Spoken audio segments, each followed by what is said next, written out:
How are you, grade 10 learners? I hope you are doing good today. How's the start of your February?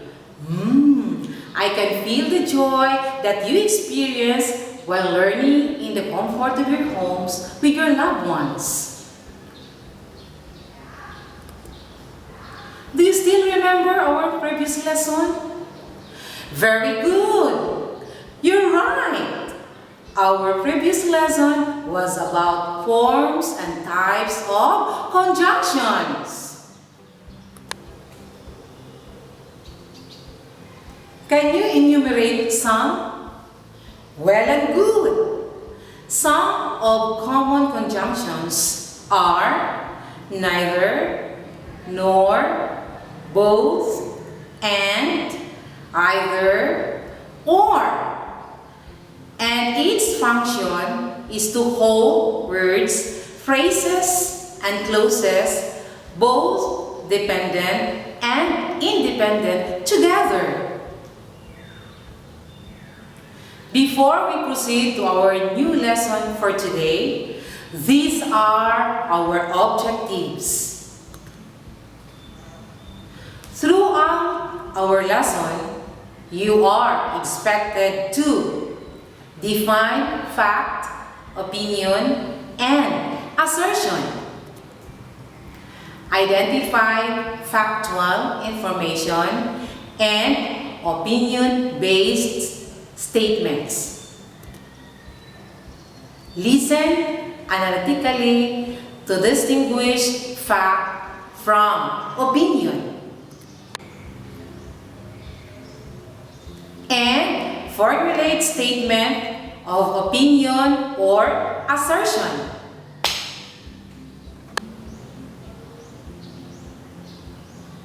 Let's have a short activity first. If you can tell which one is factual or opinion-based statement, kindly use your activity notebook. Number 1. Moms at home should be considered frontliners too, for their sacrifices to take care of their families, especially in lockdown communities. A. Fact. B. Opinion. C. Assertion. The correct answer is B. Opinion. Excellent! Number 2. Which of the following best defines an opinion? A. It is a personal view, judgment, or appraisal about a particular matter. B.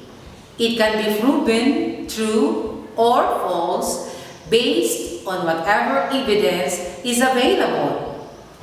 C.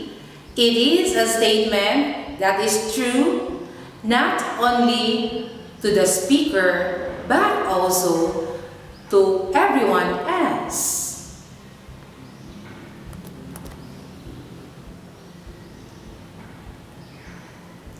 What's your answer? You got it! It is A. A personal view, judgment, feeling, thought, or belief. Number 3. Minors are not allowed to go outside in areas under General Community Quarantine or GCQ during the second and third quarter of the year. A. Fact. B. Opinion. C. Assertion. What is your answer? That's correct. It's A. Fact. Number 4. I think that Christmas is the best time of year. A. Opinion. B. Fact. C. Assertion. answer is on your mind? True! The answer is letter A, opinion. Number 5. World War II ended in 1945. A. Opinion. B. Fact. C. Assertion. Correct! The answer is B. Fact. Okay, write down now your rating based on your scores. For those who scored 5, your rating is 100%. For those who scored 4, your rating is 90%. For those who scored 3, your rating is 80%. For those who scored 2, your rating is 75%. And for those who scored 1, your rating is 70%. Congratulations and good luck for the next drill. Are you happy with your scores? I am too. For those who got 70% in our pre-quiz, don't worry.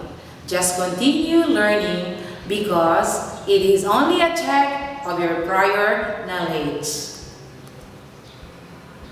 When we come back, we will discuss how to formulate statements of opinion and assertion.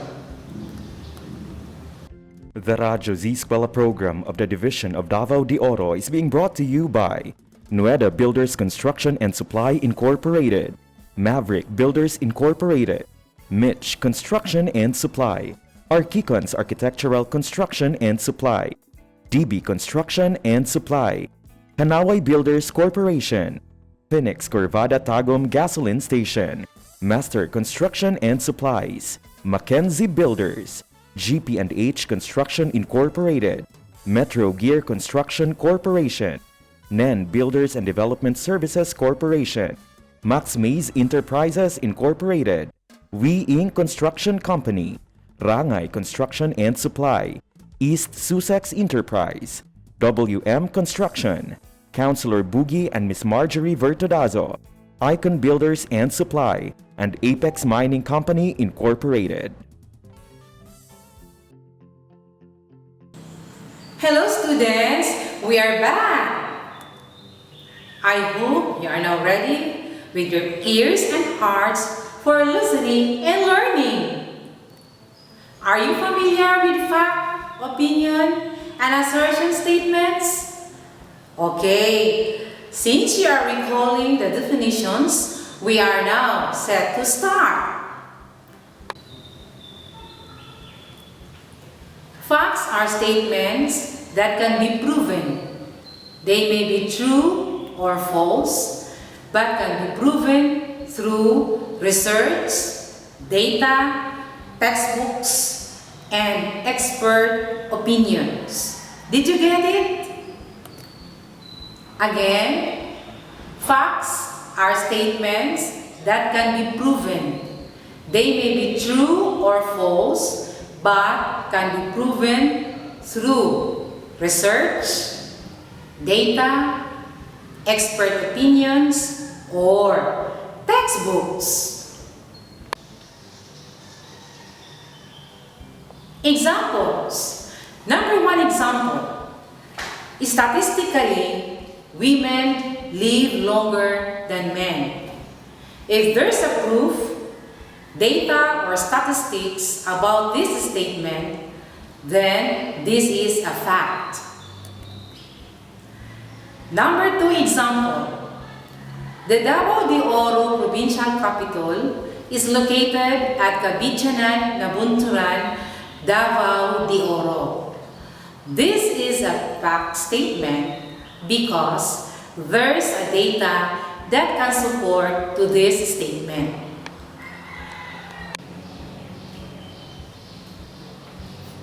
for the example, there are 12 months in a year. Can you identify why this statement is a fact? This is fact because it is really true and we knew it that in 1 year there are 12 months, right? These are all factual information. Now, let's take a look at some examples of those signal words and phrases being used in the statement fragments that often precede a statement of fact. 1.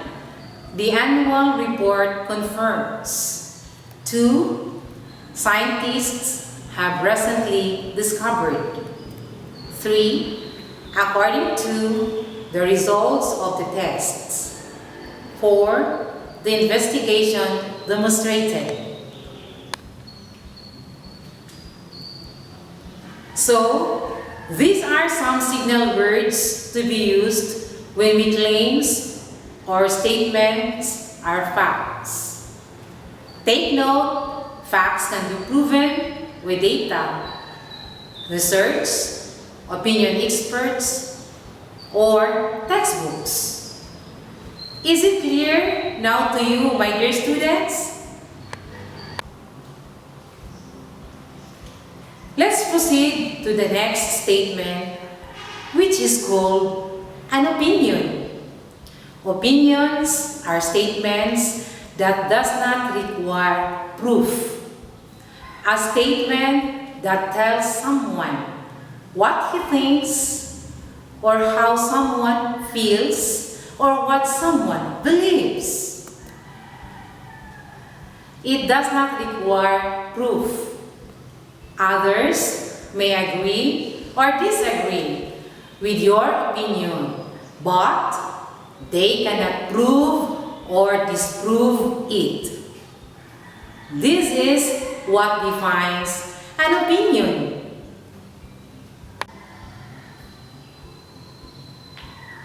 Phrases or statements that have the following line: better, best, I believe, I think, are clues that a statement is an opinion.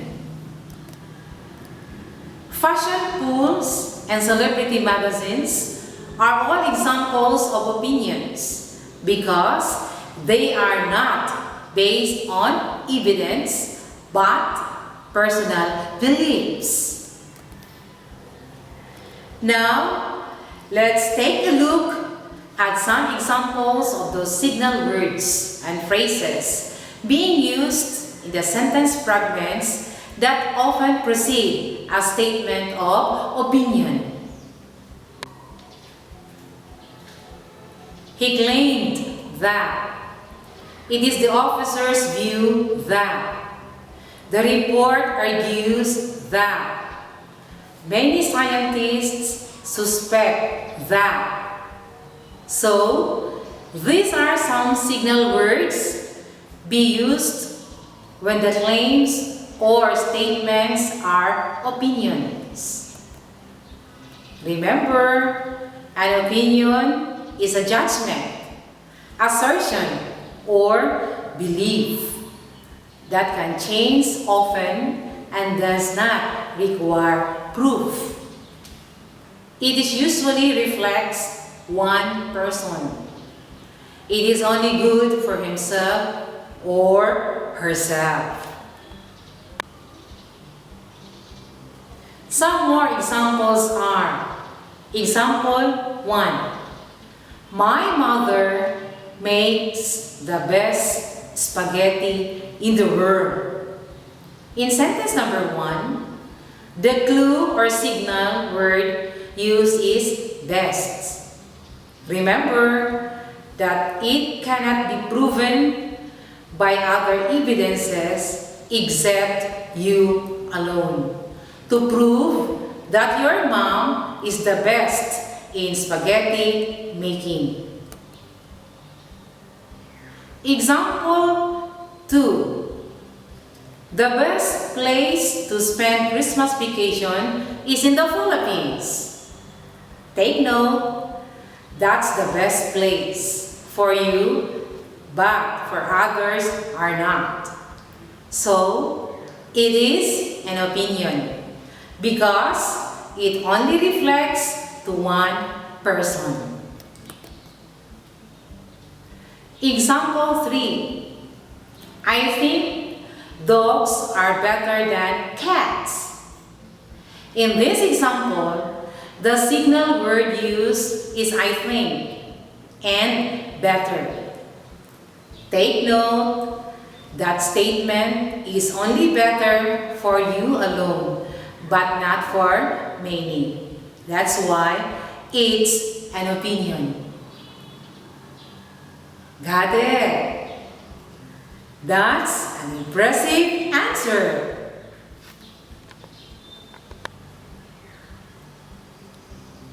Next is assertion. What's the difference between assertion and opinion? Please do not be confused. Assertions are statements that many people claim and make. They sound true and probable, but they may not always apply to each person and individual. Many people assume to be true, but not to one person only. This may be the opinions of many, but cannot be proven. Examples. Example 1.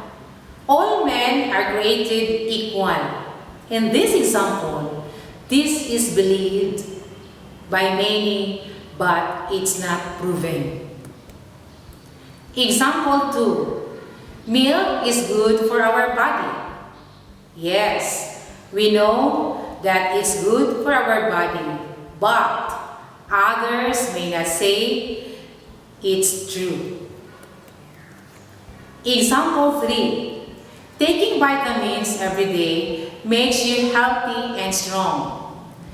Take note, in example number 3, that it's the opinion of many, but we cannot prove it because not all people are actually inclined with taking vitamins. Alright, when we have opinion, it's a personal belief, thought, and feeling that does not require proof. It came from a person alone. But when we have assertions, these are statements that many people claimed. I hope you have understood those definitions and functions of fact, opinion, and assertion statements being discussed. To make it clear, an opinion becomes an assertion when it requires more backup information, like adding a reason and an evidence to your argument.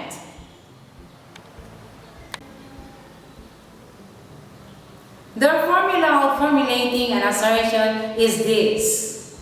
Assertion, school policy is important to all students and teachers. Reasoning is the because, part of the argument. Evidence, it supports reasoning. Example of formulating an assertion statement. It would be better to follow school policy because many students and teachers become disciplined individuals. For example, my son became a good follower in obeying orders that made him improve his behavior.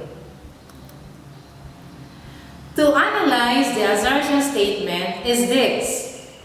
Assertion statement. It would be better to follow school policy.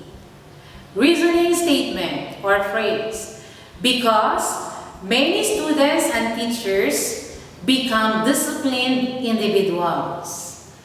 Evidence, for example, my son became a good follower in obeying orders that made him improve his behavior.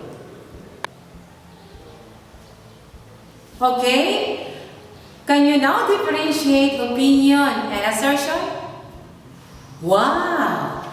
That's great! Remember, all these opinion and assertion statements become factual statements. If you present proofs and evidences from researches, data, opinion experts, and textbooks. This moment, take a deep breath while resting as we will have a short break. The Radyo Z-eskwela program of the Division of Davao de Oro is being brought to you by 𝗬𝗺 Builders Construction and Supply Incorporated, Maverick Builders Incorporated, Mitch Construction and Supply, 𝗘𝗃𝗃𝗀𝗀 Architectural Construction and Supply, DB Construction and Supply, Hanaway Builders Corporation, 𝗘𝗃𝗃𝗲𝗀𝘆𝗃 Gasoline Station, Master Construction and Supplies, Mackenzie Builders, GP&H Construction Incorporated, Metro Gear Construction Corporation, NEN Builders and Development Services Corporation, Max Mays Enterprises Incorporated, We Inc. Construction Company, Rangay Construction and Supply, East Sussex Enterprise, WM Construction, Councilor Boogie and Miss Marjorie Vertodazo, Icon Builders and Supply, and Apex Mining Company Incorporated. What's up, students? We're back! How did you find our discussion on statements of facts, opinions, and assertion? Are you already familiar with the clues that we use in order to identify the formulated statements? Well and good, because at this juncture, we will check your understanding through our activity called What Statement Is It? Kindly prepare your pen and activity notebook, then identify if each statement is a fact, opinion, or assertion. Number 1. Chocolate ice cream is the best flavor of ice cream being sold. Fact, opinion, assertion. Number 2. Birds have feathers. Fact, opinion, assertion. Number 3. Everyone loves puppies. Fact, opinion, assertion. Number 4. An apple a day keeps the doctor away. Fact, opinion, assertion. Number 5. Soccer is better than basketball.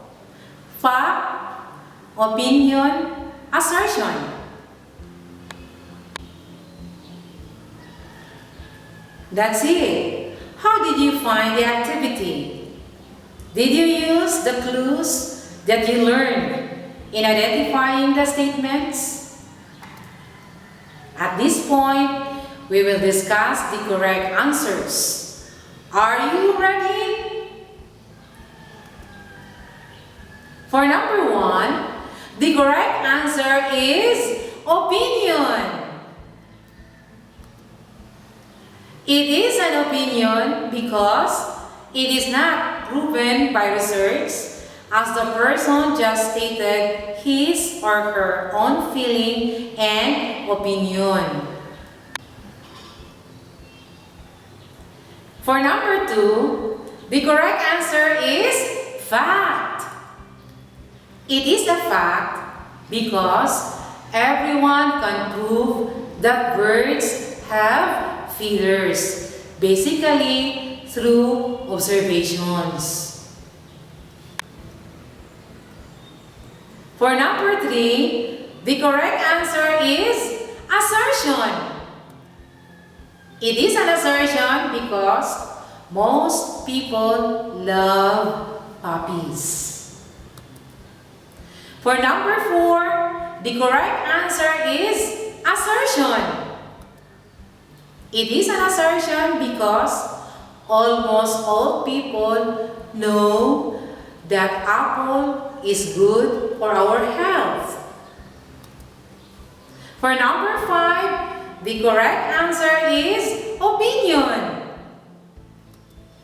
It is an opinion because his or her statement is based on his or her own belief between soccer and basketball.